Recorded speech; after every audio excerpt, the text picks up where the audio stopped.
right, so let's talk draft. We know with Wembanyama going number 1, this is special stuff. It's felt like Miller 2, Scoot 3, but there's a couple of quicker draft questions I have here. Just, do you have a good sense of 2-3? I think if it was today, it's Miller 2, Scoot Henderson 3. Can change. I know Scoot Henderson had a good workout in Charlotte. He was impressive, and I think he was impressive in Portland. But Brandon Miller, I think for most teams, if they could get up to 2, it would be Brandon Miller.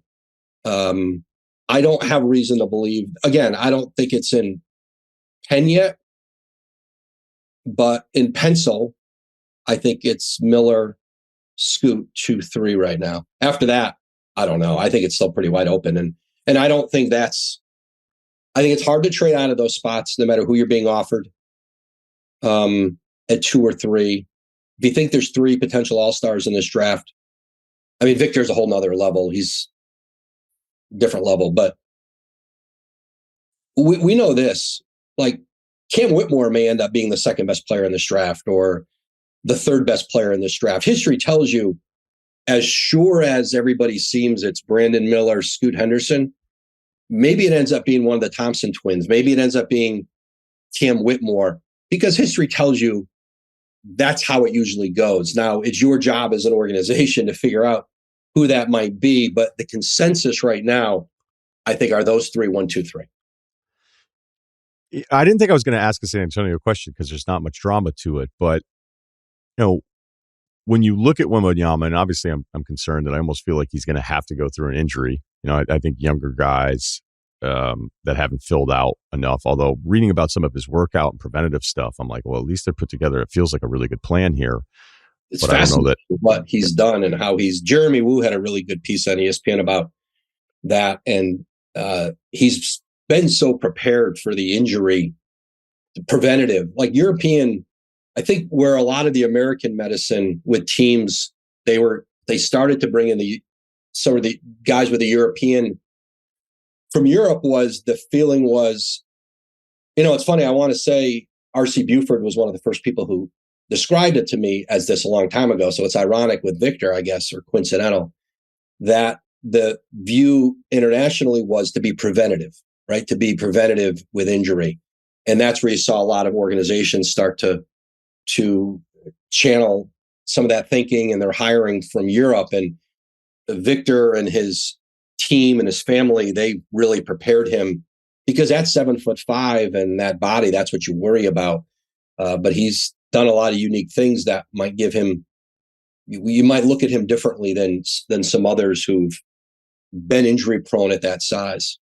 Yeah, because even like the way I think about it, because I'm not ever going like, oh, hey, I'm certain he's going to be hurt, because the bigger guys that move a certain way, they don't have a great track record. But it's like, okay, look at all of Durant's injuries. And even knowing every one of those, you would still take him number 1. If someone said, hey, this is what he's going to be, but this is how often he's going to be hurt, and you'd be like, okay, here's the card. I'm taking him number 1.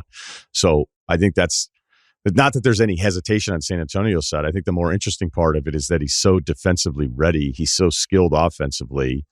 And, I like Keldon. I like Sohan a lot. They need some help at the guard spot. And, they obviously have some flexibility with this summer. I wonder if they can sell this as a competitive team a little bit earlier than we're used to with a team taking up number 1 pick. Yeah, I agree. Like, they don't have to slow. It's not their style to try to go too fast with this, but he's going to be really good, really fast in the league. Like, wait till he's in space. Wait till he's in all that space in the NBA that he doesn't necessarily have in Europe. And people have to guard him in the open floor. It's funny, the guy we don't talk about when you think of the comparisons, I haven't heard his name as much, Yao Ming at 7'5". And I remember doing a podcast with Yao at Hall of Fame weekend. It was in Toronto. And I was surprised at how forthcoming he was about the injuries and some of the causes of them. And listen, this was a player who, I think if he was healthy, he would have been an MVP in the league. I really believe that. He would have had an MVP season or 2. But it was so different with him because of his responsibilities with the national team. I remember the Olympics in Beijing, and he was coming off a significant leg injury in Houston. He wasn't ready to be on the floor, but he felt such an obligation to be there for the opening ceremonies and then to play against the United States in that first game for China. And he was literally dragging that leg up and down the floor. One of the loudest arenas I've ever heard was Yao making like a 16, 17, 18 footer on the first trip down the court against Team USA with Kobe and Chris Paul. And I remember those guys after, like, they felt the gravity of it. They knew what Yao meant to them. But he talked to me about just like, yeah, I cut my career short because of what I had to do with the national team. And I had to play through injuries I probably shouldn't have played through. And it was a very different.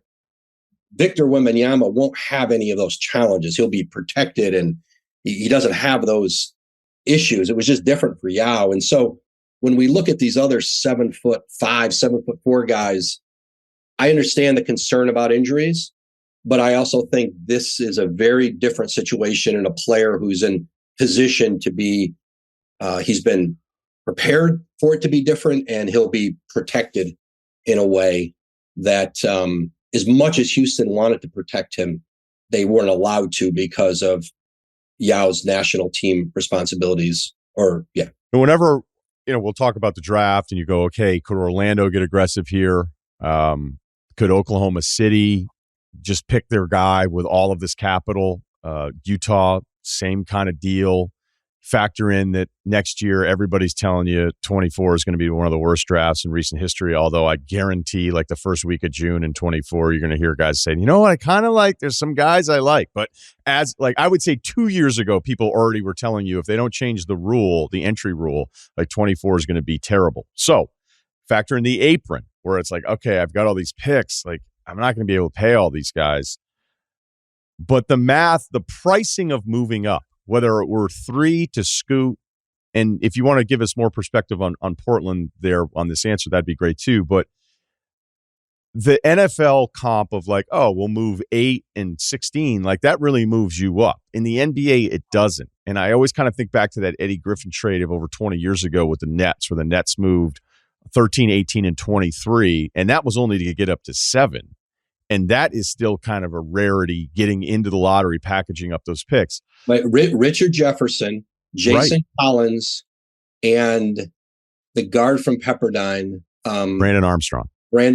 I have a great story about that pick. You want to give it to us? I was at the Bergen Record. Okay.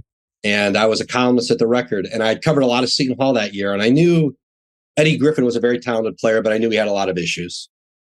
And Rod Thorne had just taken over as the Nets GM. And I remember sitting with Rod after his press conference, and he was talking about, I made a lot of mistakes in Chicago character-wise and putting players around Michael that I learned I am not going to build a team that way. I made mistakes in Chicago, and I'm going to do it very differently here. And the Nets were coming off of some questionable guys. Felt like they had to clean it up a lot.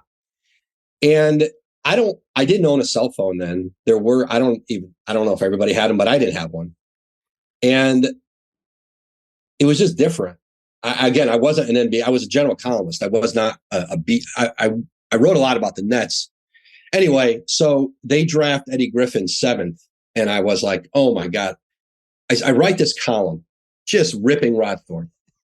And I just said, this is everything Rod said he wouldn't do. I know Eddie Griffin's talented, but he was in his backyard. He knows the issues here.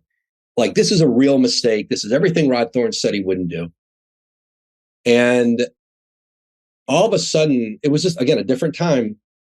We get to later in the draft. I send the column into the paper, and all of a sudden, it was, we have a trade. And I'm like, wait, what? And the Nets had traded the pick for the 3 guys. And I think Houston had taken Richard Jefferson, but now he was going to, Houston and however. Right. It was the 3 Houston picks, right? Moving up to get Eddie. Right. And so, and I'm like, and I thought Jefferson was a good pick. I think he'd averaged 13 points a game, but people were high on him and stats didn't matter.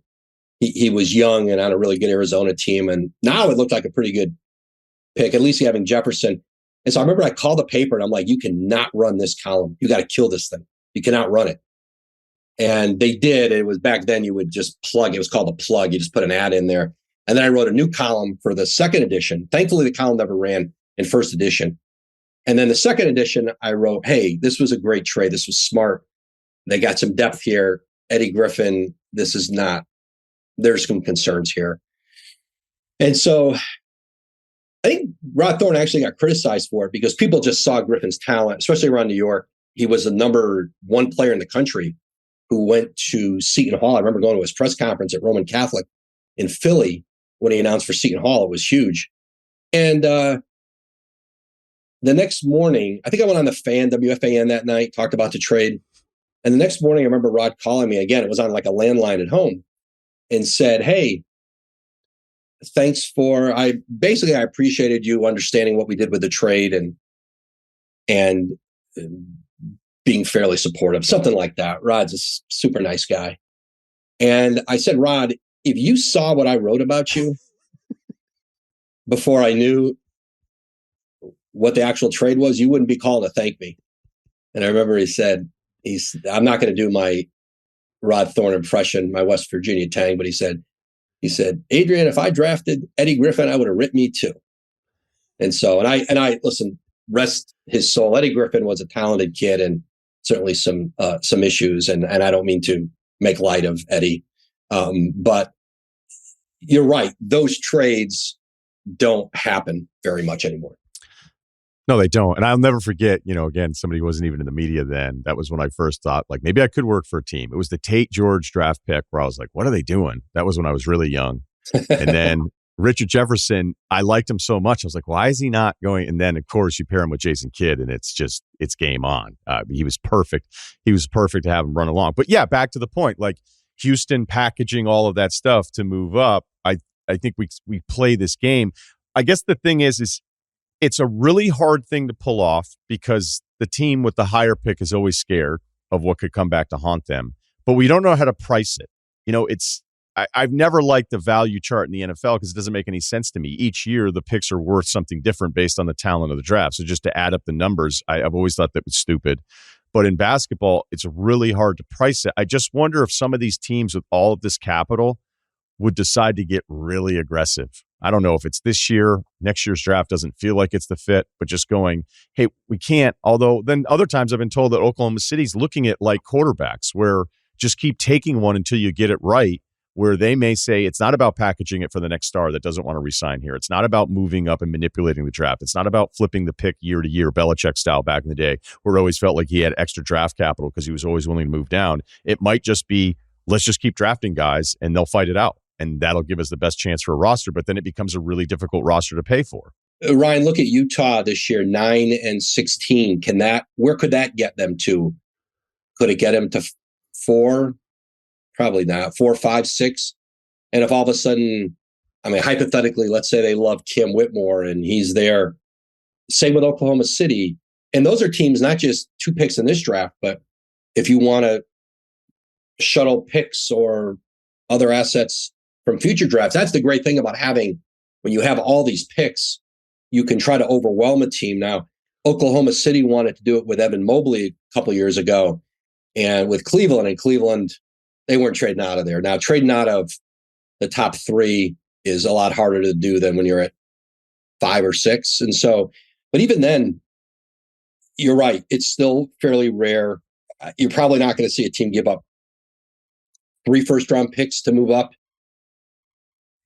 5 or 6, but those are really good organizations in Utah and OKC. And if they have a belief in a player, if they are sold on a guy, you could see them trying to. But again, you're right. It's a little different than the NFL. You don't see it as much. But I think there'll be a lot of talk around all those picks. Are there some veteran players that, let's say, Houston might look at and Orlando might look at?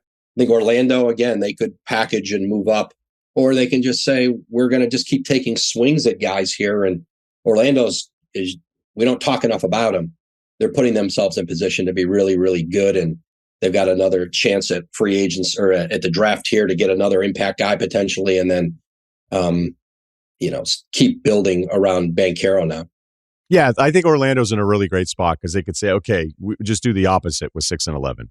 Maybe we take one of the Thompsons and hope they figure it out. The athletic profile is certainly there. The passing and some of the playmaking, I think, separates them from just the sick athlete who, isn't the greatest shooter right now, although Ausar is the better shooter of the two.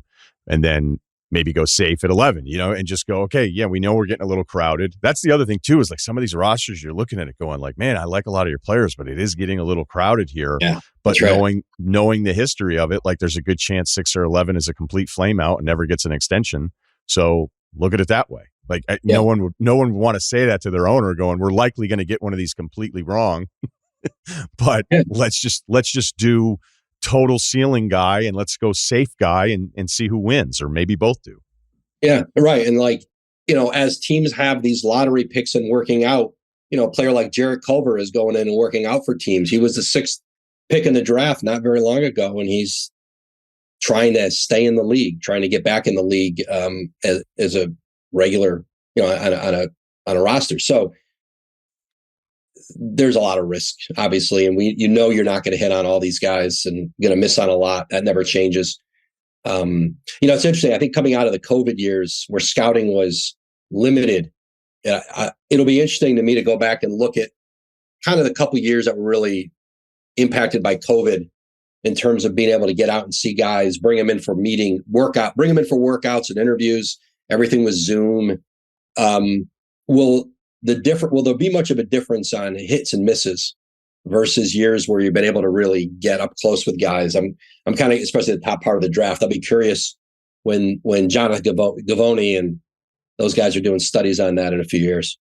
Okay, last thing. I love the broadcast as far as like the anticipation. It's seriously still my favorite day of the entire year. And we do our own thing here. And to watch you on the desk, and I can't even imagine the information you don't even get to. Like all of this stuff is flowing in, the stuff that could have happened that didn't, and I don't know how much of that you can share, while also trying to get the pick on Twitter before everybody else does. Does the the mechanism of like making sure you're getting the tweet out, does that take away from more that you could share with us on the broadcast? I found it's funny you asked that. It does, and it has. And going from Yahoo to ESPN and sort of seeing what the responsibility is on the broadcast and feeling like I need to be more fully engaged in the show. It's funny you ask that. I'm not doing the picks this year. Now that doesn't mean, at the top of the draft, if all of a sudden something weird's happening at 2 or 3, yes. If a team trades up, we were talking, right? Let's say a team with 2 or 3 picks trades up and somebody's moving out of 4, 5, 6. Yeah, you say they're moving up because they're targeting Cam Whitmore or one of the Thompson twins. Sure. But the pick by pick, I don't think it has value anymore for me or for ESPN. They've always let me do it. Since I came, I changed the verbiage to like focused or targeting. Just couldn't say they're exactly taking him. And somebody had a funny line once. I don't know who it was. I think that there was like TV Woj was making believe he didn't know what Twitter Woj just tweeted, that, somebody traded up and, hey, they're targeting Colin Sexton or whoever it was. There was some truth to that, actually. But, it's funny. I was talking to Malika Andrews about this, who's hosting the draft again this year for us. And she's been awesome at it. She's doing it again this year, her second year. And we were talking about it and I ran it past her and I think she agreed. And yeah, listen, I started this a long time ago. Whatever it says on my Twitter, when I started Twitter, it has the date you entered Twitter. It was the day I created the Twitter account, the day of the draft. I think it's 2009. And it was just, I had all this information on Yahoo that I was getting in real time. And I'm like, by the time I put it up on the site, it's a vapor. And I said, hey, Twitter, this is a place for it. But I think now for me, it's important to stay on top of the trades and the movement. and be able to do a little more storytelling of what's going on on the board in real time in the draft, instead of having my head buried trying to get, New Orleans pick at 14 that obviously is going to be out momentarily on the show. So yeah, I'm not going to do it. Listen, you get 4-hour draft. Is it a 4-hour draft? You have 120 minutes. You got to decide what's the best use of that time. And I think the best use of that time is not getting the pick out right before. And you know what's funny too, and I've learned this, Twitter's a little bit more of a mess now for for various reasons, the last year maybe. It's just messier as a site, I guess. But messy, are you talking about the functionality, or are you talking about the content? Yeah, it just feels like it's hard to tell. You have your feed, but what's in your feed is not what you've signed up for. It just is a little more of a confusing place in terms of what's appearing on your feed. And it's different than it was. But what also happens is, well, at least I found happens, is when you have a lot of followers on Twitter and the more followers you have, the more retweets you get. It's just math. And so if you're tweeting like every 2 minutes, for me, my screen freezes up. It'll freeze up because the amount of retweets just freezes. And so you're always sort of having to reset. You're doing it on the laptop. It's a little different. The phone, it isn't. It's a little slower typing on the phone. Anyway, there's just a lot of reasons to stay focused on the big stuff, which is the trades, the deals on the board, what did happen, what almost happened. I think that's a better use for me at this point. And so, yeah, I'm not gonna tweet out the picks pick by pick. Now, again, there might be some moments where, like, there's some inflection points where you need to explain why someone's doing this. But yeah, so I'm going to approach it a little differently. Yeah, my 2 cents is I want to hear the stuff that almost happened. I love that there are times, you can't do it all the time. I mean, the amount of stuff that goes on that you're like, oh, this almost happened. Or did you hear about this? Like, if we all knew it, it's the most entertaining stuff. But there's also, a line of journalism integrity, like that you can't be sharing everything just because you heard it. But the stuff that you can share in the broadcast, I do think that that's more interesting than, at this point, I think we're desensitized to, the pick is out. The pick is out. Yeah. It's not the same, man. It was unbelievable. It was like crack in the beginning. You're like, I can't believe I'm getting this now. And I wonder if people will listen to this. I wonder if they'll believe you, because I think there was always this feeling they were like, oh, does this mean ESPN finally got to him and got him to stop, because the value of the broadcast is to have the pick. And if he's beating the broadcast and all this, I mean, look, I know you. I know the deal. I would be shocked if you weren't allowed to kind of do what you want to do. I wonder how many people are actually going to believe you after they hear you say this. I mean, I'm on let's see, I've been here, will be my 5th draft at ESPN or my 6th.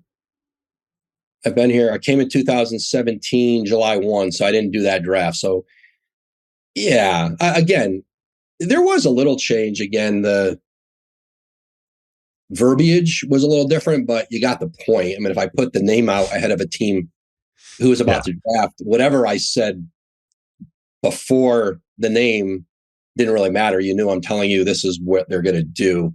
I get it. I understand people. They're allowed to believe and think what they like. But yeah, for me, I've got to make a decision, I think, based on, and I should have done it last year, the year before. And it's this kind of thing where people expected. And so you kind of keep doing it.